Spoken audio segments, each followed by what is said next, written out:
First contact and deception. The quantum sensors aboard the orbital defense station Hyperion lit up like a Christmas tree. Commander Elena Santos watched as the massive vessel materialized just beyond Luna's orbit, its crystalline surface refracting sunlight in impossible patterns. 20 years of space defense experience hadn't prepared her for this moment. Humanity's first contact with an alien civilization. Multiple energy signatures detected, Commander. Lieutenant Park reported, his fingers dancing across the holographic interface. The vessel's approximately 3 kilometers in length. No weapons signatures we can identify, but their energy output is astronomical. Santos took a deep breath, maintaining her composure as she had done countless times during Earth's various crisis points. Alert UNDF Command. Initiate First Contact Protocol Alpha. And get me a secure line to Admiral Chen.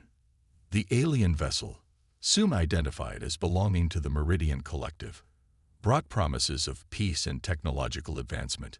Their representatives, tall humanoids with iridescent skin and flowing robes that seemed to defy gravity, spoke of a galactic community waiting to welcome humanity into its fold.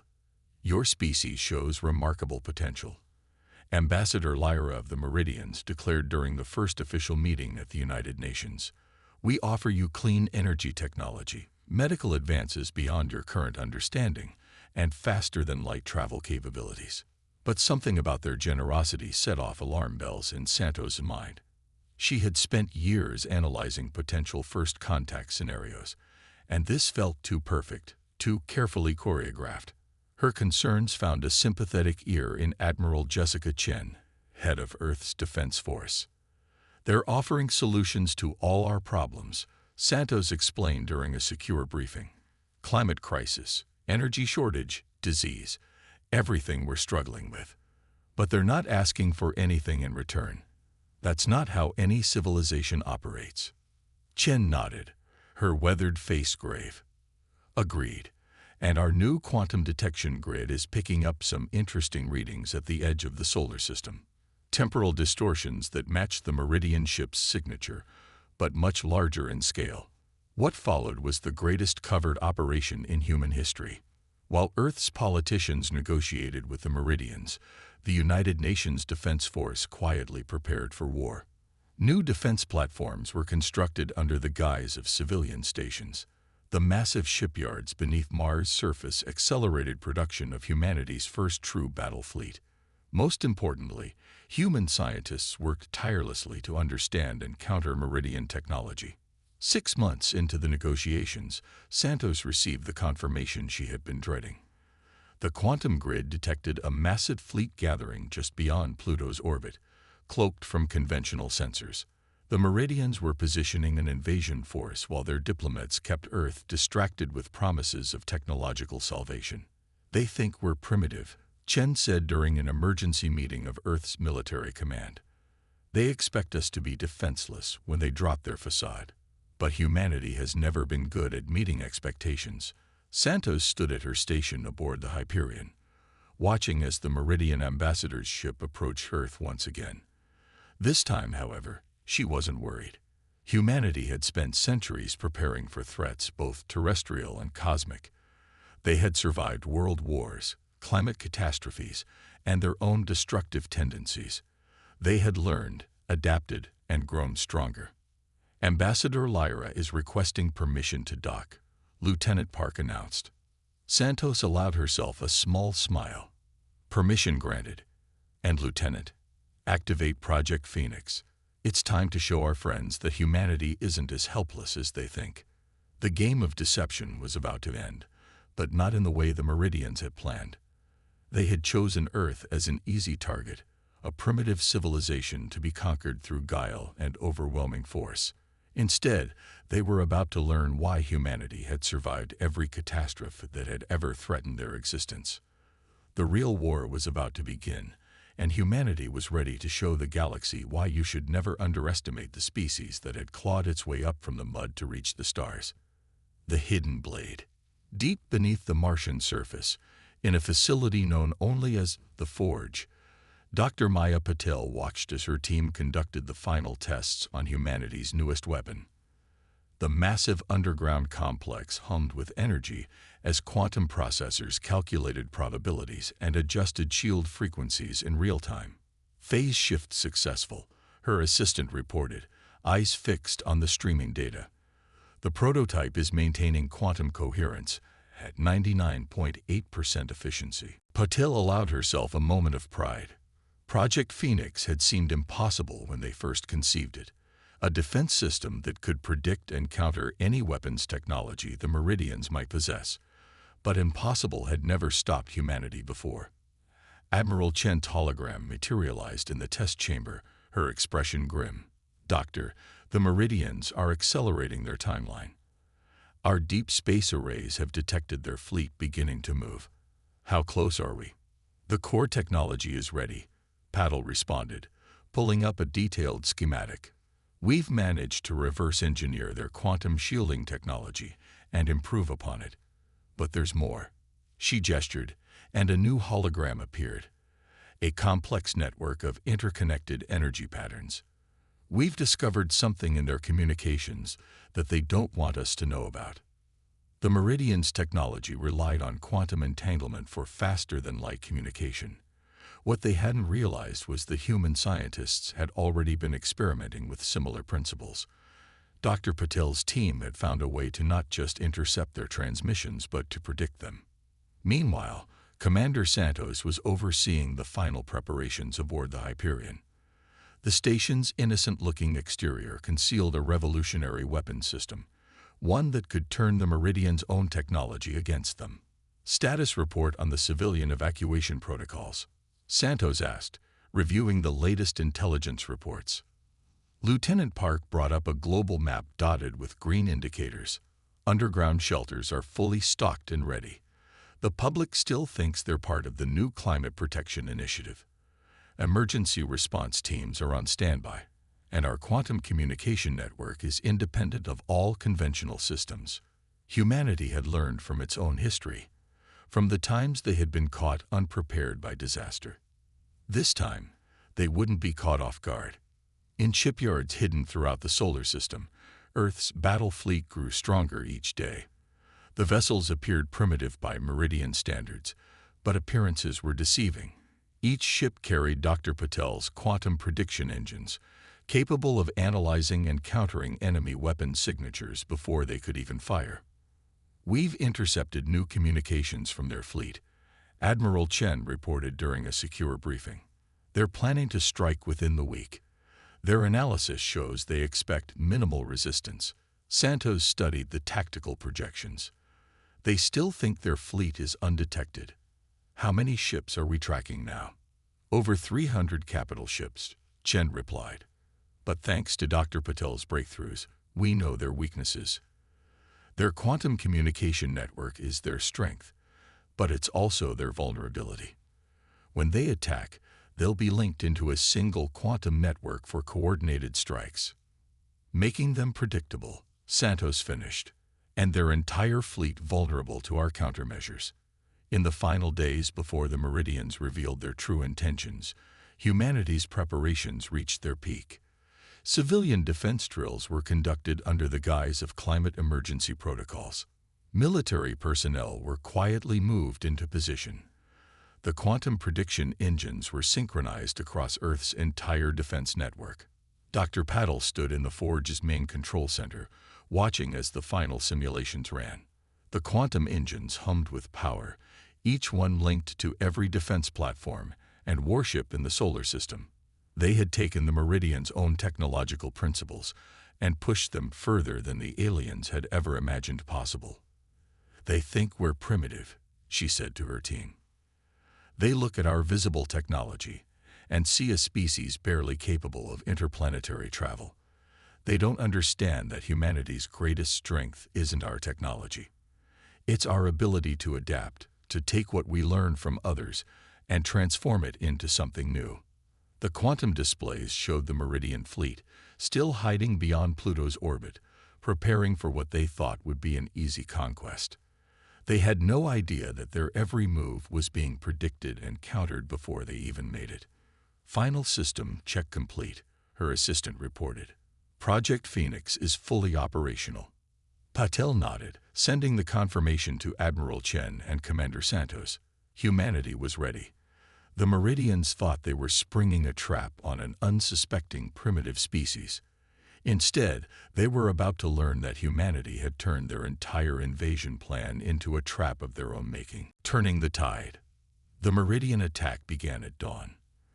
Their ships dropped their cloaking fields simultaneously, appearing throughout the solar system in a carefully choreographed display of power. Ambassador Lyra's final transmission was brief. Submit or be destroyed. Commander Santos stood on the Hyperion's bridge, watching as the massive alien fleet approached Earth. Their crystalline ships gleamed in the sunlight, weapons charging with devastating power. But she wasn't worried. She was smiling. "They're broadcasting on all frequencies," Lieutenant Park reported. "Demanding immediate surrender of all Earth forces. Send them our response," Santos ordered. Throughout the solar system, hundreds of seemingly innocent satellites and space stations suddenly transformed. Hidden weapon systems emerged from their hulls, quantum shields shimming to life with a blue-white glow. Beneath the surface of Mars, massive hangar doors opened, revealing humanity's battle fleet. "My fellow humans," Admiral Chen's voice echoed across all channels. "Operation Phoenix is now active. Show them why Earth should never be underestimated." The Meridians struck first, their energy weapons lashing out at Earth's orbital defenses. But Dr. Patel's quantum prediction engines were ready. Before the alien beams could hit, shield frequencies had already adjusted to the perfect counter frequency. The attack splashed harmlessly against Earth's defensive screen. "Enemy fleet is attempting to establish their quantum battle network," Park announced, monitoring the tactical displays.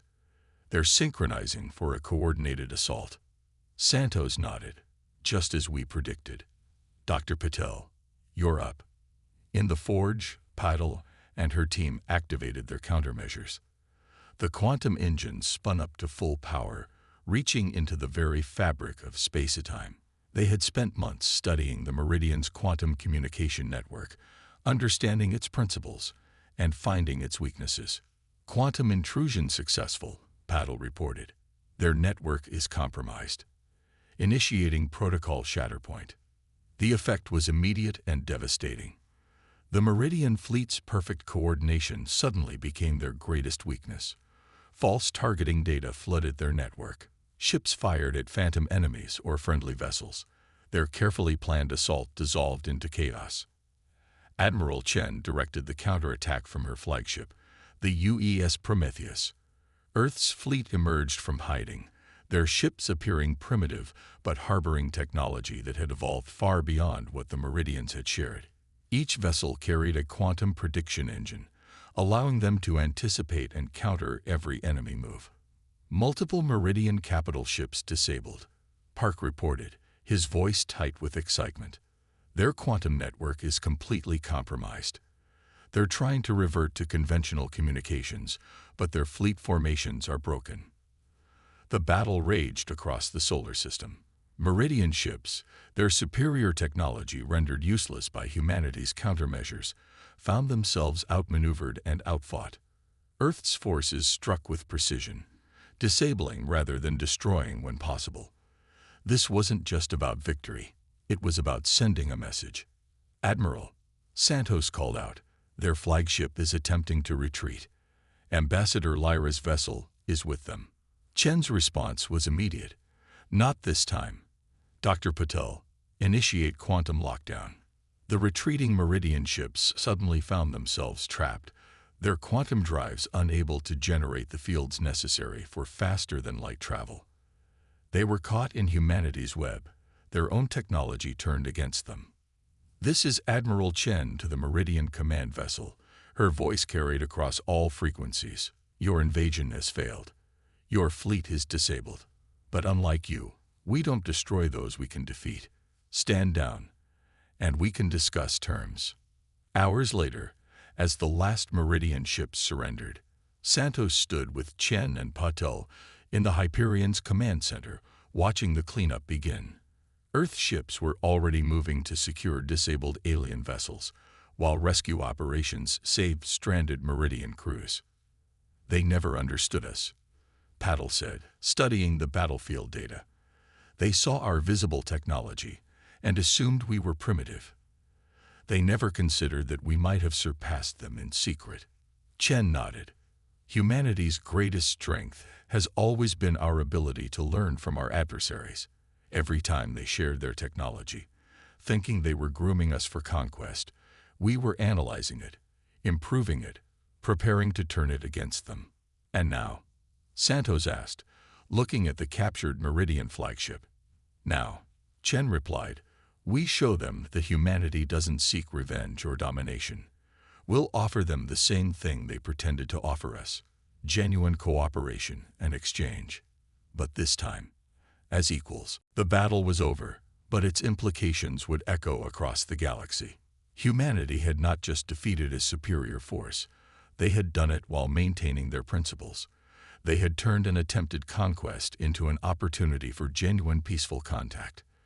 The galaxy was about to learn that humanity's greatest weapon wasn't their technology or their tactics, but their capacity for both innovation and mercy.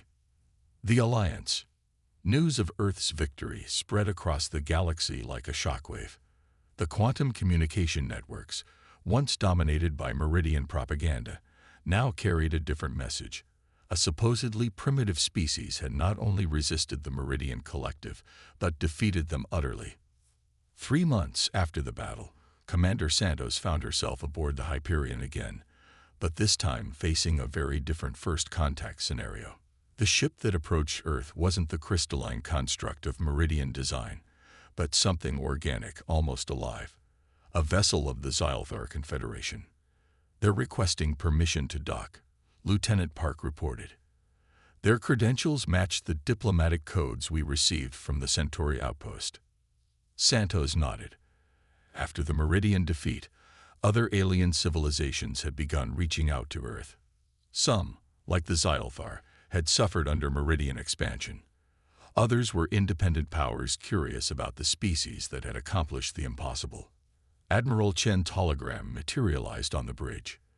"The Zylthar representative has been vetted by Dr. Patel's quantum analysis. They're genuine, and they're scared." The Zylthar ambassador, a being of shifting bioluminescent patterns, brought dire news. The Meridian Collective, humiliated by their defeat at Earth, had begun a massive military buildup in their core systems. They weren't just planning revenge against Earth, they were preparing to subjugate every independent civilization in their reach. "Your victory showed us it was possible to resist." The ambassador's thoughts translated directly through the quantum interface.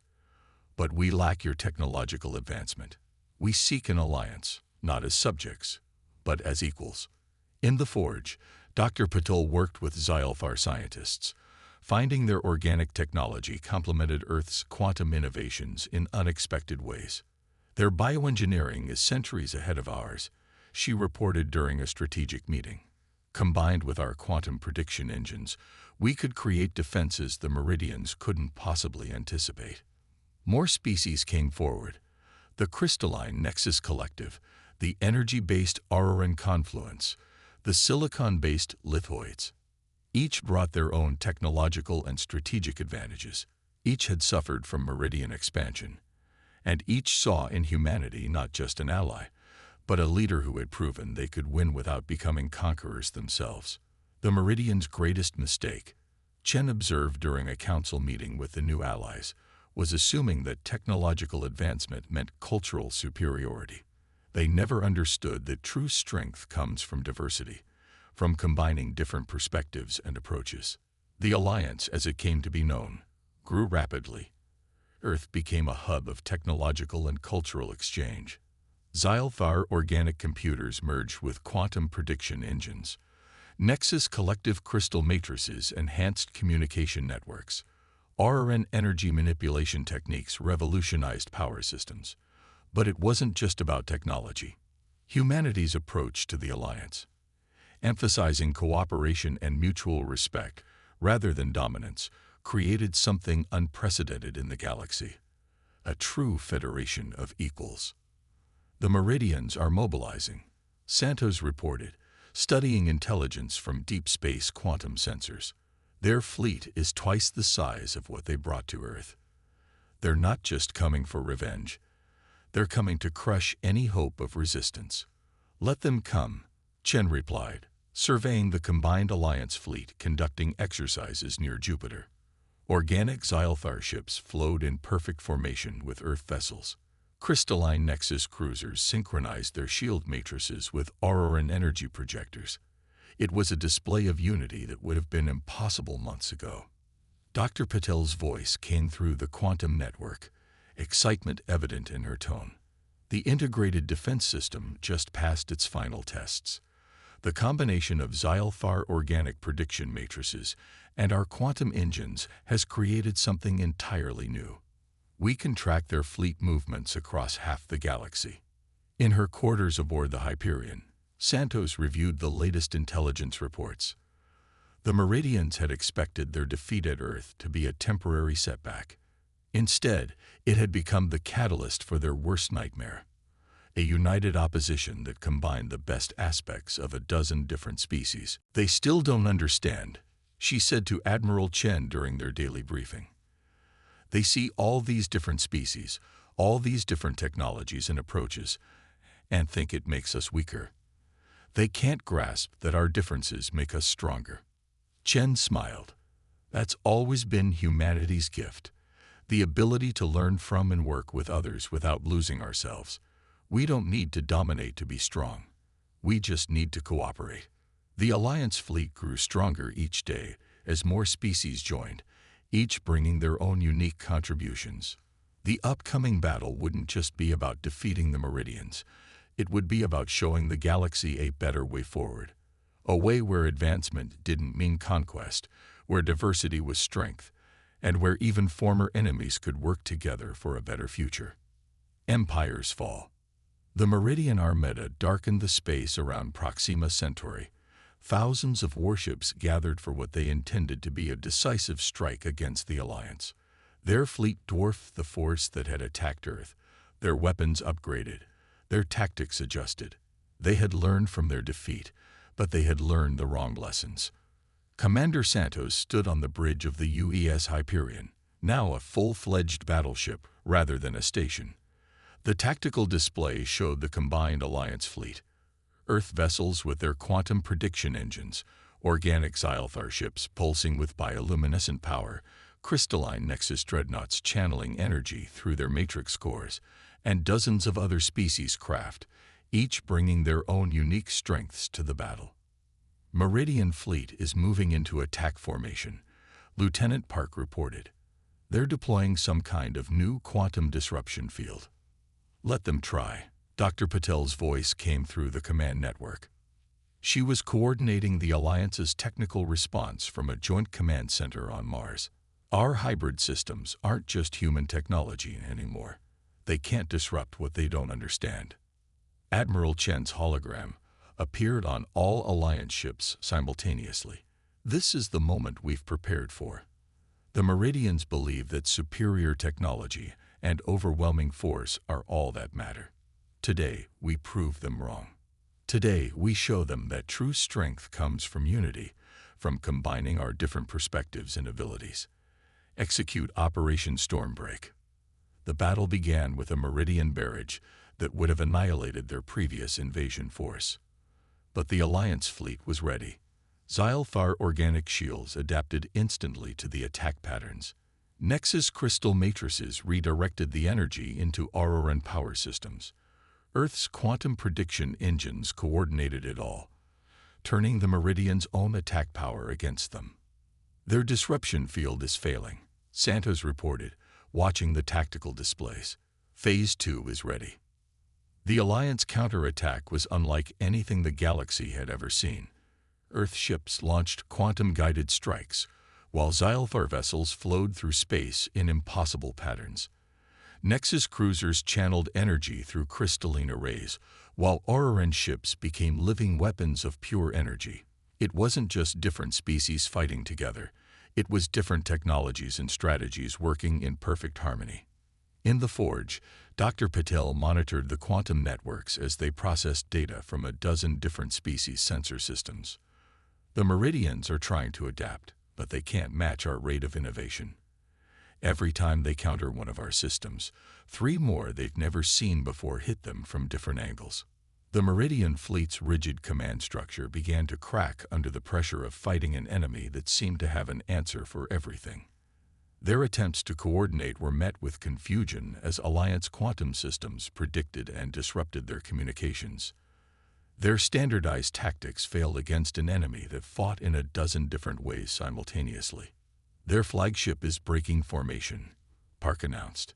Multiple capital ships are attempting to retreat. But retreat wasn't an option. The Alliance fleet had engineered a quantum gravity web, trapping the Meridian Armada in normal space. They would have to face the consequences of their aggression.